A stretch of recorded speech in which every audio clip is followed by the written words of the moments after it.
Please can you remind me if you'll be so kind,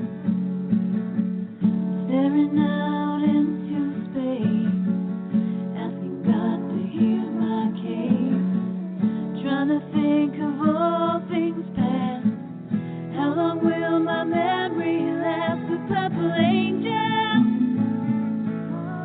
purple angel, purple angel, you're next to me.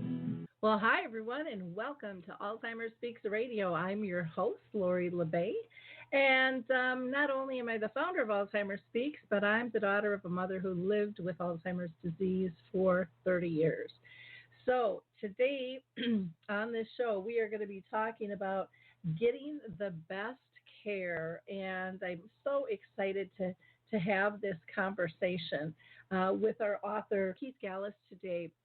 But before I dive in and introduce him, we are always getting new listeners, and people want to know what exactly does Alzheimer Speaks do. And bottom line, we are an advocacy-based company that provides multiple platforms. So we have the radio show, the blog, we do videos on YouTube, speaking and training, all different types of avenues to be able to reach you and get you the information that you need.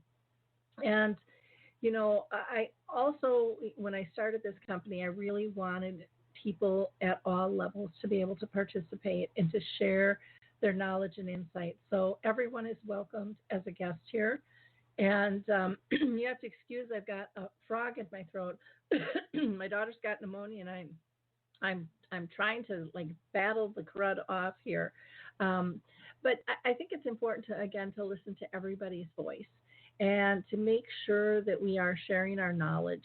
I just think it is so powerful. So if you have a story of isolation and guilt, frustration, maybe you're just exhausted, maybe you're just still in shock from getting a diagnosis or scared to go into the doctor, we want to hear from everyone, because there is another side to this path where you can find joy and purpose and passion and continue on with life. And that's really what we're about, is trying to shift our dementia care from crisis to comfort around the world by, again, openly sharing stories and resources. And so if you are a person living with dementia, and Alzheimer's Speaks is inclusive of all dementias, not just Alzheimer's. Maybe you're a family member or friend. Maybe you're a researcher, an advocate, a business, an author, a singer, a songwriter. Touch base with me. I would love to hear what your story is and what your thoughts are on how we can improve dementia care. Also, if you're a business and are interested in learning a little bit more about how to expand your brand footprint, I would love to talk to you regarding that, because we do have some marketing opportunities available for people in need of that as well. Now, again, before I get started, I want to give a shout out to some of my pet projects out there that I just adore. One is Stall Catchers, and Stall Catchers is a game that can be played by anybody, basically age 6 to 96, and you can actually help analyze real-life Alzheimer's data. How cool is that? Just go to stallcatchers.com. Then there's the memory cafes, where people with early to mid dementia and their care partners gather with others going down the same journey. And they're just powerful, fun groups where people really build a new peer community to support one another. And you go and see if one's in your area at memorycafe.com. Or maybe you have one and you want to get listed. They will gladly list you there for free. And then, back in 2017, I did a cruise, a dementia-friendly cruise, and I haven't done one since, but Lisa Marie Chicaro is having her second annual cruise, and I highly recommend working with Lisa. She does a great job, and you can visit her website at alzcruisetropics.com. And she has another Caribbean cruise set up for March 1st through the 8th of 2020. So please go ahead and check that out. Last, I'm just going to give a shout out to Artist Senior Living. They've been so nice about hosting me around the country.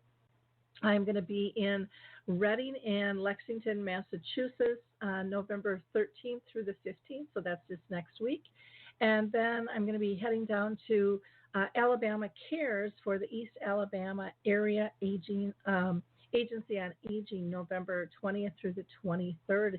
If you're in those areas, I would love for you to come out and visit with me. It's always nice to meet people around the country. So with that, I'm going to do one other little wrap up, and again, encourage you to reach out to me if you'd like to be a guest on the show. And then, of course, I'd be amiss if I didn't thank you all for your likes, your clicks, your shares. It's just spectacular how far of a reach you have expanded Alzheimer's Speaks through your kindness, through those little acts, because none of us know who in our circle of influence is dealing with this, because so many people don't talk about it. So the more information we can get out there, the more likely people are going to engage. So let's go ahead and get on with our conversation today.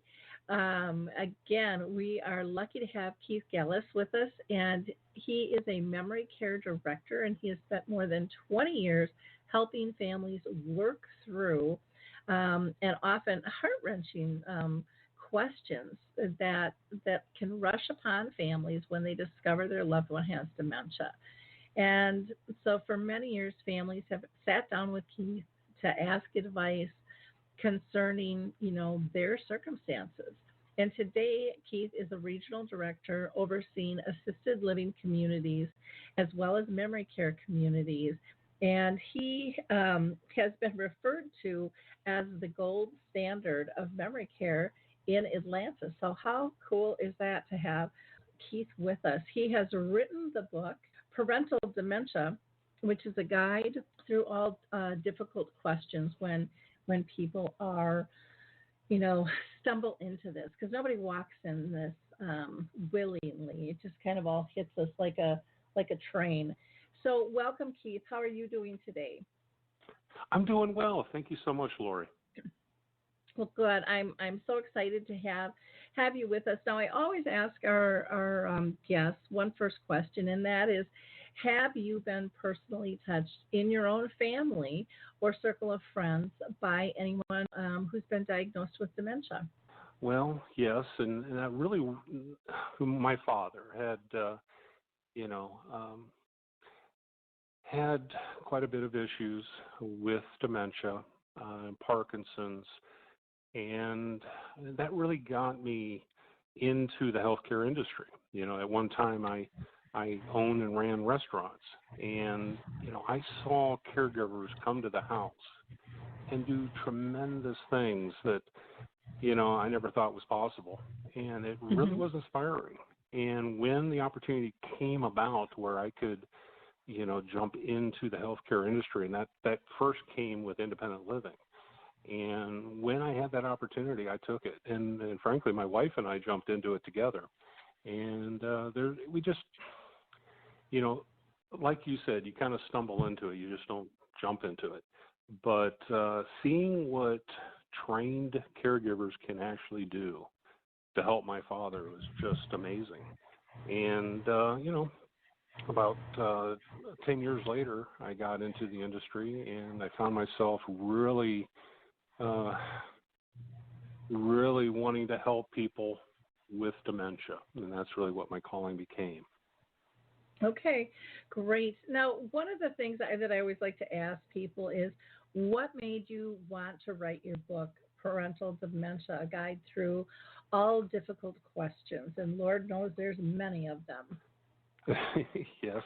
Well, the long story, because I don't want you to talk anymore. The long try to help anyway. The long story is that I actually, every year I get the flu, and I caught back in early part of 2018. I caught a pretty bad flu. Went to the doctors. Doctor said, "Yeah, you're going to be at home for about a week." So I got home, and I'm thinking, what the heck am I going to do for a week? And I get a phone call from my community. And they said, Keith, we have a gentleman here that's, looking for his mother, who's considering memory care. we're hoping to put you on a speakerphone, and could you answer some of his questions? So I said, absolutely. So about an hour later, after I had answered those questions, I hung up and I started to think about, all the tours throughout my career and all the questions that I had received from family members. Questions like, what is dementia? What are my options? What's the difference between assisted living and memory care? Why, is this the right place for my mom? And, so I decided to write down a list of all those questions. When I got to about 20, I started to write in the answers. And it took me about a week, and that that filled up my week, and I went back to work. And over a year's time, I polished it and did a lot of research and, brought it to about 15 questions. And I figured that, each question I get most could be a chapter in a book. And that's really how the book was created. Literally questions from family members, and the ones I get most, and I think that are the most important. So that's really why I wrote the book. Well, that's fantastic. One of the things I love about how you've designed the book is, of course, you've got chapters in the front, but each chapter, those questions stand out and scream at you, which I think is really cool, because that's typically how the family is feeling. It's like chapter 1, what do I do now? That is just so on somebody's mind, and they can't miss it when they just, kind of flip through the pages. Or like you said, what is dementia? How do I know if mom is getting dementia? There's endless things. What the heck is sundowning? And you can find those things again. You can go to, the chapters in the front of the book, but even as you skim through, they just stand out really, really nicely and easily. Why don't we talk a little bit about, you started the book by asking the question, what do I do now? And why is that important for, a son or a daughter to ask first? Well, I start the book by exactly what you said, from the very beginning, when you may be the son or daughter or loved one in the doctor's office when the diagnosis is given, or when you find out, and the book really starts from the beginning to the eventual end. But the very first thing, I think, should always be to let mom or dad, husband or wife, know that you love them and that you're going to be here and we're going to work through this and everything will be okay. I think that's very important. And, when people are stressed out, that's definitely not going to help, the process of dementia. So that's the first thing. The second thing is get organized. And that's why I wrote the book. The first chapter, as you were describing, initially I kind of wanted to write this book as a workbook. And so for the first chapter, I have a companion worksheet that goes along with the first chapter. And it's really about, getting organized, getting to know. If you're becoming a power of attorney, you're taking over, someone that, the life of someone that is 70, 80, 90 years old sometimes. And there's a lot there to get a handle of, the medications, the doctors, if there's a will, is there a DNR, is there an attorney, getting to know the insurances and choice of hospitals and things like that. So there's a lot to get organized on. And basically the first chapter is helping you get organized to where, families, unfortunately, sometimes you're doing it all by yourself. Sometimes families are involved. And it's a matter of kind of getting all the information and then reaching out for help and directing, people on what responsibilities they have in this process. Sometimes I talk to, in support groups, sometimes I talk to, husbands and wives, and sometimes it's just the two of them. And they have told me that the first chapter has really helped them to kind of pinpoint, okay, we got to get organized, and this is the direction we're going to go. And just by following directions, sometimes it helps, rather than just kind of going by the seat of your pants and trying to figure it out. It's helpful to really have a plan. And the first chapter particularly helps you build a plan. Which, I think is very important. And it's just nice to know that you're not in it alone, that someone whose experience is guiding you. I mean, that alone can help reduce the anxiety and just calm you down and go, okay, others have done this before me. We're going to get through this. I think that's just a huge, huge factor with this. Like I said, you've laid the book out really, really nice. Why don't you tell us about Hallie, who wrote Chapter 12, and why you asked her to contribute to the group to the book, and she has written. Her chapter is titled, "What Should I Expect from the Community After We Move In?" And I think that that's a really, really important question, because, you've picked it, but now what? Now where do we go? Right. Well, great question. Hallie, so to kind of explain that is, I had all these chapters. And when you write a book, there's some chapters you really feel strong about, and other chapters like, not sure if that's strong enough. Well, I always had a problem with that chapter, chapter 12. And I really thought that it, to be as accurate as possible and as meaningful as possible, it really should come from a family member rather than from my point of view. So coincidentally, I just happened to have a family conference with Hallie and her husband. She, at the time, had her mother and father at my community. And, of course, you have family conferences from time to time to talk about, care plans and whatnot. But after that meeting, we just started kind of talking, and I found out that she was a writer. And, I told her, hey, I've got a manuscript that I might want you to take a look at. She thought, yeah, that's great. And I said, as a matter of fact, there's a chapter that I've really been kind of stressing out about. I want you to consider possibly even writing a chapter. So, she said she'd think about it, and eventually she came to me with a great chapter on her experiences. And what I didn't know is that we were the fourth community that her mom and dad had been in. Apparently she had some issues with other communities. So that chapter really takes you from the start of finding out that, her mom and dad were starting to have issues with dementia, and then the process of finding, going through the options.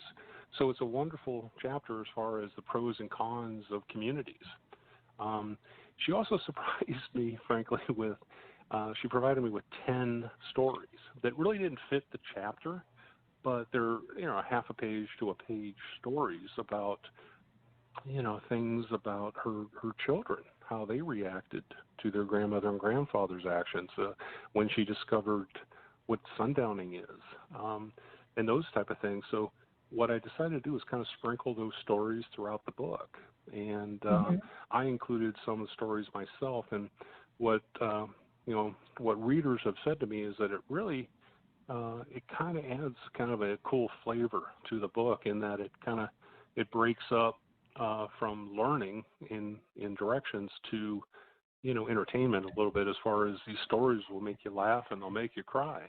And, that makes for a full day. So, yep. And I know you've read the book, and that's really, with Hallie coming on and doing that chapter, it really, I think, added a lot to the book as far as credibility, and as far as seeing it from not only my perspective, but also a family member's perspective about the process. Yeah, well, and I like that it's raising the voice of the family. I think sometimes in the equation, families can feel like they're just kind of a pawn in the game, getting moved around, but when their voice is really being heard. And I think those stories are so powerful, because they're coming from the heart, no matter what condition the heart and the mind happen to be in, depending on Sure. the story. I mean, it's just this expanse of emotion and in a real life experience that, again, I think it makes it easier for others to say, okay, people before me have walked this path, and Hmm. they're willing to share. And I think it also helps others open up about their own journey as well, because so many times I think people want to keep this private, don't air your dirty laundry, and it's not dirty laundry, it's just health and well-being we're talking about here. And yet there's, especially when it comes to dementia, some people feel ashamed that they, got the disease, or a family member has it, or they feel embarrassed because they don't understand it. And to me, we just have to get past all of that and Sure. learn, from one another on that. I think it's very important. You write about the importance of family getting help for their loved ones' care. So let's talk a little bit about that, and what the heck are some of their options? And I know over the years, a lot of the terminology has even changed, in different types of housing and support services have popped up. How do people keep it all straight? Hmm.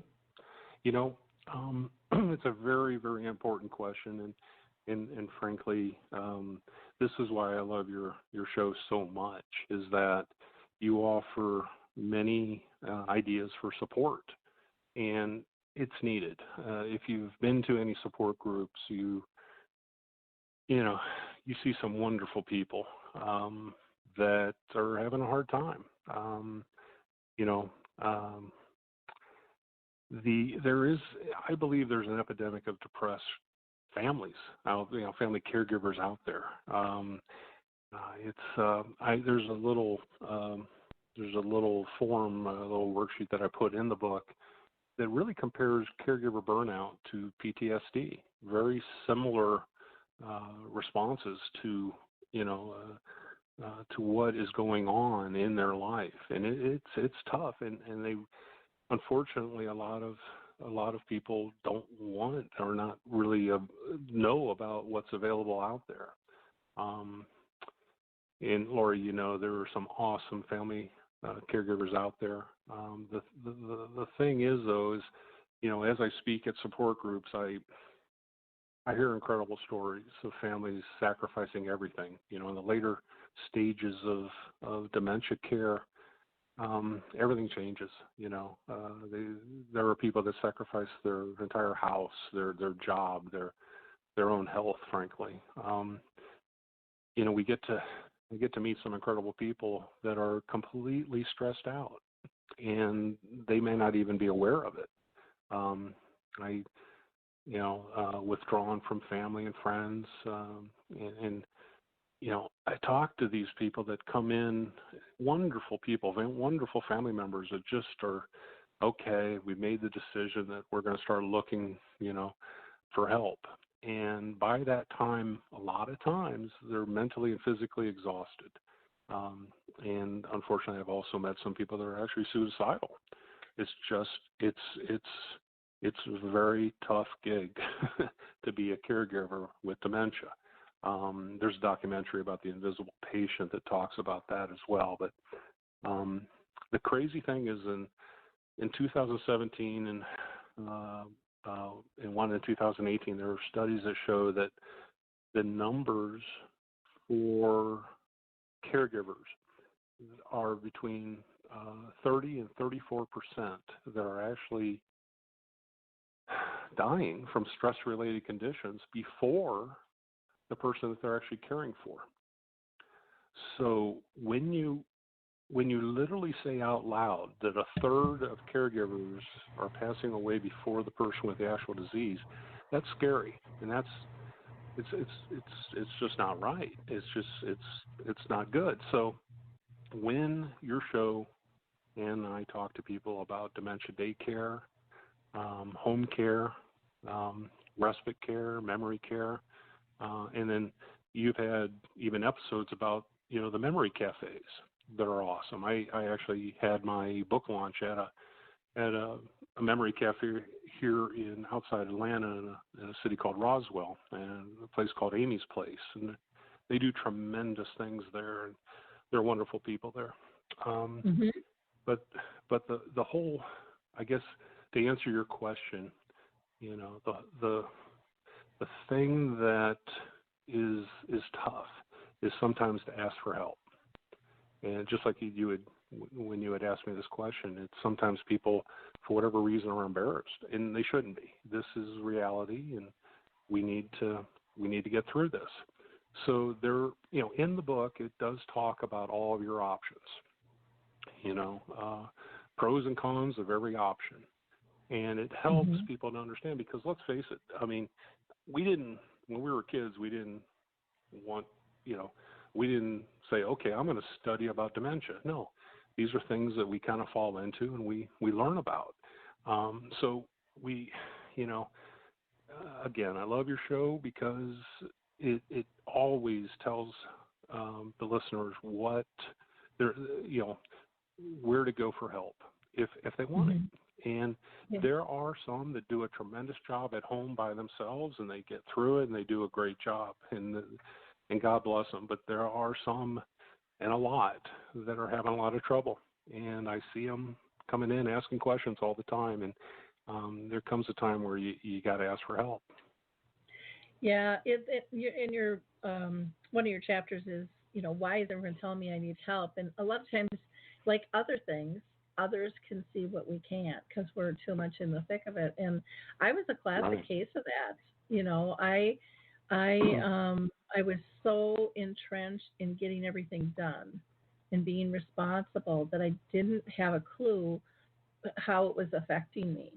And, you know, I ended up having some health issues when I was caring for my mom with dementia. My dad had brain cancer, and then all of a sudden, you know, I was having anxiety, you know, so I had a little something for that, and all of a sudden I had asthma, which I never had that, and I had acid reflux, and I never had that, and you know, it's just they were all little things, but they were big changes in, you know, my body. And, you know, I had friends that wanted me to get together for a cup of coffee, and I kept turning them down. And thank God they didn't give up on me, because it wasn't until I finally, very reluctantly, met with them. And I met with them more to get them off my back, because they were just another thing for me to do. I mean, that was really my mind frame. And I said I'd give them 10 minutes, you know, just to kind of say, stop bugging me. And I stayed for 2 hours, and we laughed and we cried. And it wasn't until that moment I realized how empty I had become. And even years after, you know, my dad had passed, and my mom was, you know, in her end stages, but, you know, more stabilized in things where I didn't have to do as much care because she was placed then. I was selling real estate, and I remember a client noticing a physical difference in me. And they said, Lori, what are you doing? And I said, what? And they said, you know, because they sold tons of homes to me, and they said, your eyes were always so dark and intense, and they are just like glistening blue. And it was like my plate, you know, I wasn't feeling so heavily weighted down anymore. And I had, you know, I had reconnected with friends, and it, you know, caring for others wasn't my whole focus. And for many years it was. And I think a lot of people fall into that trap. You can fall into it from guilt. You can fall into it for like a zillion different reasons. And again, it's something I wanted to do, but it really sidetracked me in my life for a while, and I didn't have a clue. I didn't have a clue how it was affecting my physical body or even my personality in terms of how I reacted to things. And so I think it's really important for people to share those stories and reach out. I wasn't going to go to a support group either, because then when I got into, you know, doing Alzheimer's Speak, I thought, well, you know, I speak and train on that. I don't need a support group. And then I went to listen to a friend talk, and then he got sick and didn't even show up. And so I'm like, well, I can't just leave the support group. And I stayed, and I thought, oh my gosh, this is really helpful. But in my mind, I thought I can't add another thing on my list that I'm doing for my parents. I just don't have it in me. And I didn't even realize, how dumb does that sound? I didn't even realize that the support group was really for me. In my mind, I had Yep. that I was doing this for them. And it was, and to meet those other people and to hear their stories and stuff. And so I think no matter who you are, you can get blocked and not have a rational view of what's really happening when you're dealing with a chronic illness and it's so intense. You're absolutely right. We talk to a lot of people that just feel guilt because, well, I don't deserve, to take a vacation, or I don't need a break. I'll be fine if I can just get a little bit of sleep. And, and if they ask for help, they feel guilty. Or if they get someone to come to their home just to give them a break, they feel guilty. And, I'm so happy that, I'm not happy you had that experience, but I'm so happy that you're letting your listeners hear that, because it's unfortunate, and it needs to be said to help people to understand that you got to ask for help. Yeah. Well, and even when you said if I can just get a little bit of sleep, I had to bite my cheeks to not burst out laughing, because I can't tell you how many times that thought, I'll just give me 15 minutes. No, you Right. need 8 hours of sleep. You might need a whole week, just a way to regroup. I mean, and that's okay, because, and again, I think what most of us don't see when we're in the middle of it is we cannot give the best possible care when we haven't cared for our own body well. When we are just, we're kind of like that frayed rope, and you don't know when it's going to crack at any time, because you're just climbing up and trying to stay out of the trap with the alligators below, and it's a weird thing. You don't see it. I don't think most people see it when they're in the middle of it. You're just thinking, I can do this, and I've done it this long, and I'm doing okay. And we see it as I think I did anyways, without even knowing that this is what I was thinking, that I would be a failure if I couldn't do it on my own. And I think that there's this expectation in society where, even though people talk about, hey, you should get help, or I want to help, people don't really step in. They make the comments, and it's Absolutely. but there's not the follow through with the true support, because people don't know how to do that, because they don't want to overstep bounds. And I mean, it's like everyone's walking on eggshells, and we're not building functional teams. And even with the families, we don't have some of the raw discussions that need to be had, because it's uncomfortable and people don't want to go there. Or you're doing a fine job. You just keep it up, sis. and and if it's just you and your loved one, what happened? You can't get sick. You're not sick. You can't be sick. So when they wheel you away in an ambulance, what is your loved one going to do? And that happens. So, and that's one of the sad parts of our community, that sometimes, people just refuse to get help or refuse to go to the hospital when they need it, because they're taking care of their loved one. Well, I've had, many people who have, ended up in the hospital, and then all of a sudden family realizes, oh my gosh, what are we going to do with mom or dad or whoever the other person is?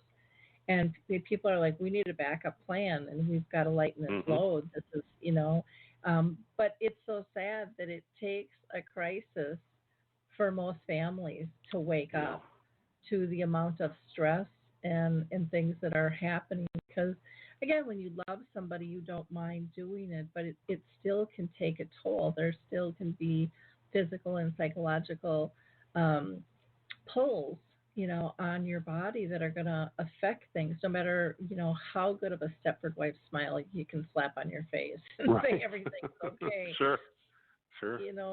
But that's kind of how we've been taught to do things and stuff. So, I think that those things are so important. Now, in the back of the book, you have some great worksheets for people too. Why don't you talk a little bit about those, because I think those are really helpful as well. Well, thank you.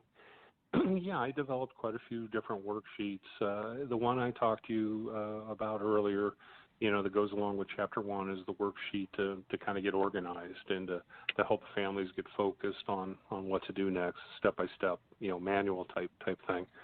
I developed a tour worksheet. Now, when the time comes to start looking, if you ever does, if the time comes where you want to start looking for assisted living or memory care, you literally can mathematically find on paper the best place that works, that fill all the boxes. But I would say 90% of the time, I think people make decisions using their gut.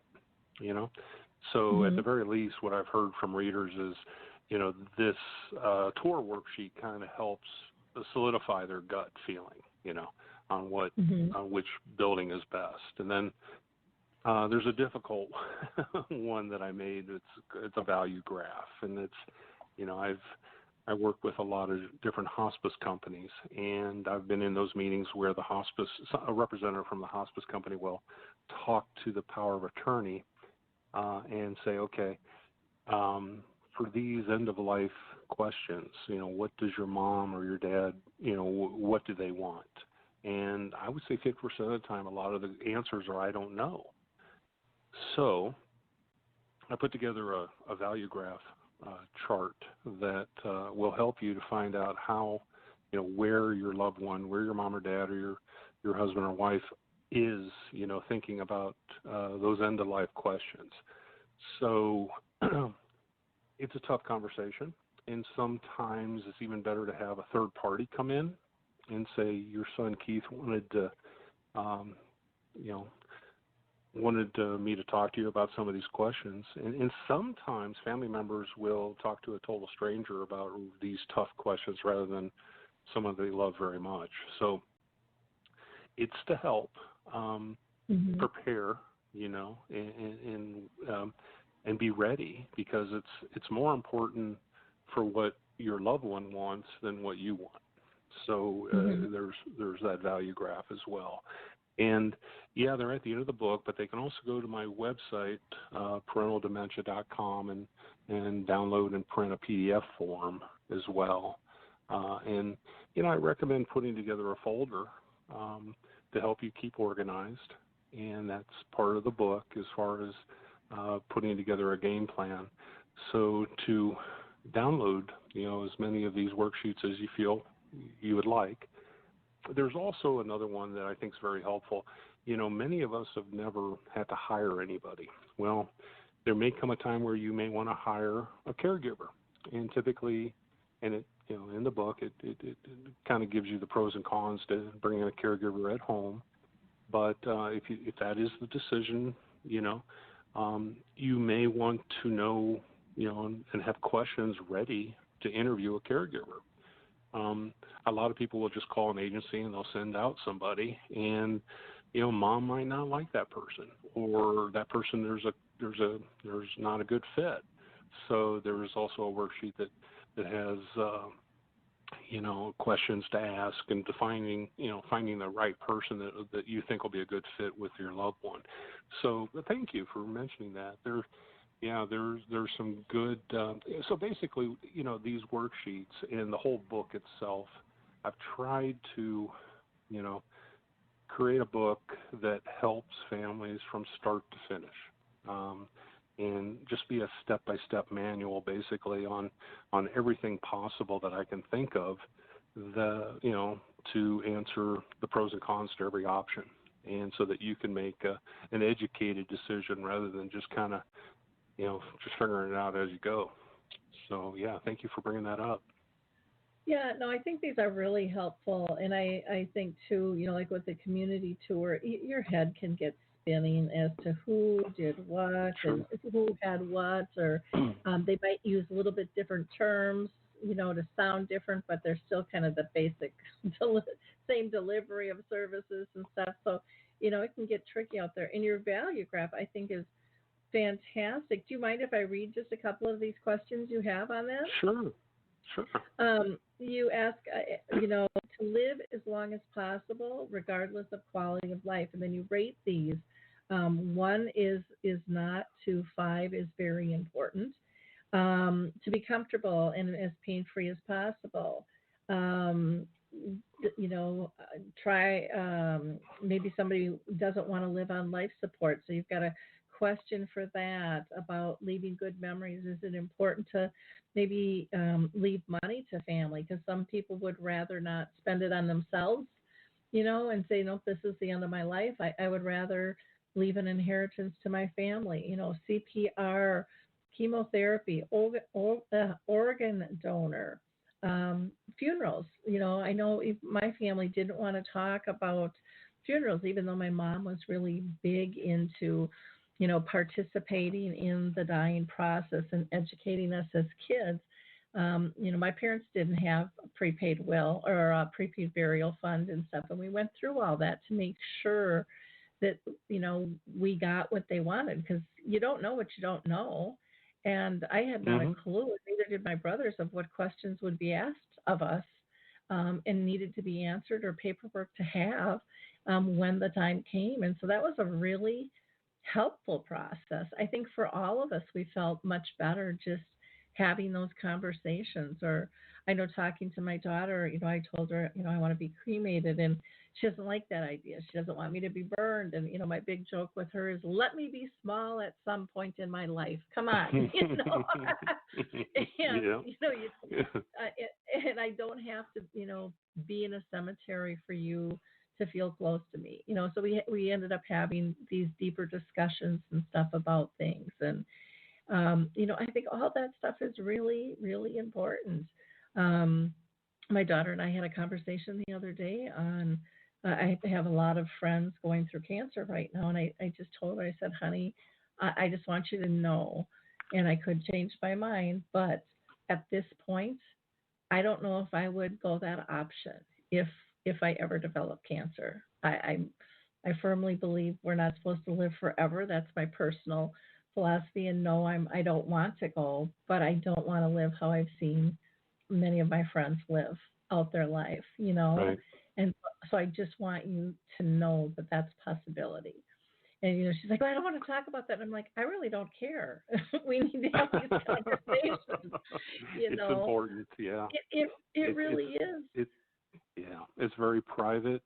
And, my father, people would say he's a man's man. It's not a conversation that he would have with his son, but, these are things that, we had to kind of feel our way through and make decisions for him, which I'm really disappointed that, we had to do that. But unless you have that conversation, it's, you're making incredibly difficult decisions. And, it's better to hear. Even when you have the conversations, like with my mom, we and Dad, we talked about exactly what they wanted. And, we did purposely do all that stuff. We did the do not resuscitate. And I remember when my mom, was really having some significant issues with seizures, and they thought this could be the beginning of the end. And she had been living in a nursing home for 10 years, and they said, we need to really update this paperwork. And I knew what she wanted, but even as I signed it, I questioned it. And I remember her sleeping in her big Jerry wheelchair, and I was just bawling when the nurse left. And I said, Mom, is this still what you want? And out of a dead sleep, she woke up, she turned her head towards me, and she went, yep. And she went right back to sleep. And it just made me laugh, and go, okay, I can live with this now. And I was very lucky she was able to pull that out for me in that moment. Not everybody is so lucky, but you still, even when you've had these deep discussions and multiple times, and it's still, when it comes down to it, it's difficult. And you'll, if you're like most of us, you'll still second guess yourself.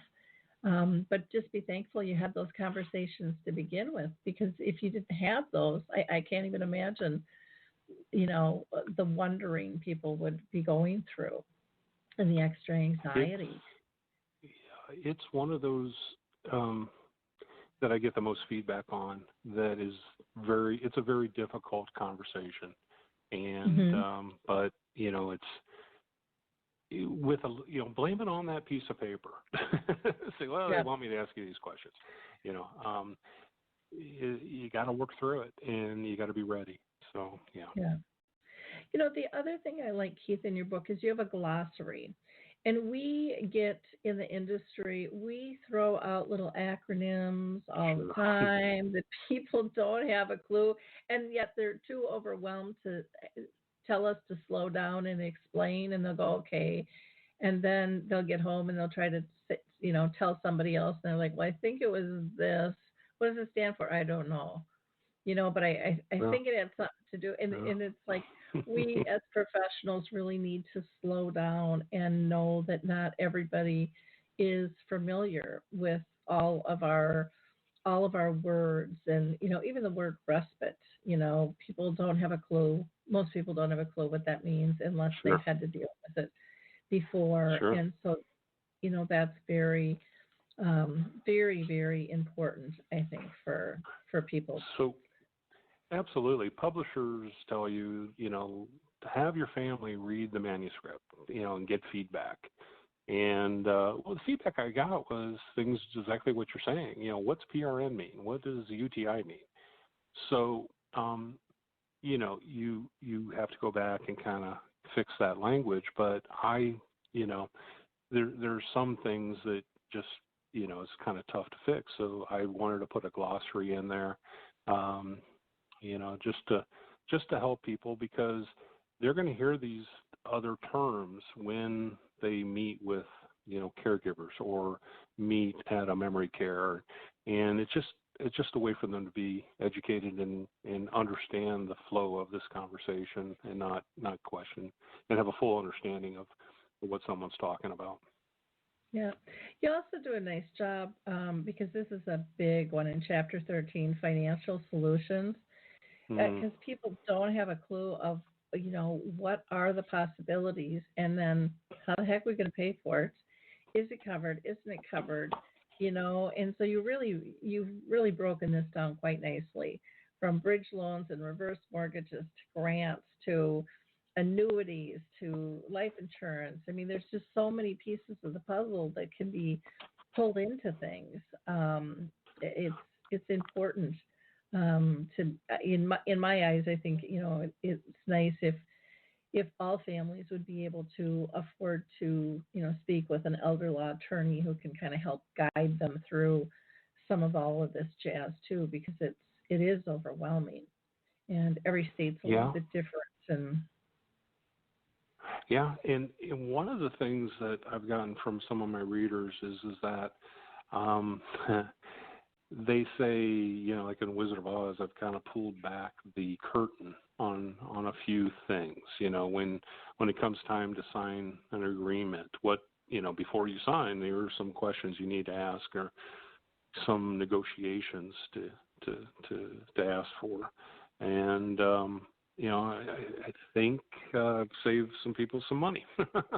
And as far as what you're talking about as far as financial, there are so many people that benefit from aid and attendance, from the Veterans Administration.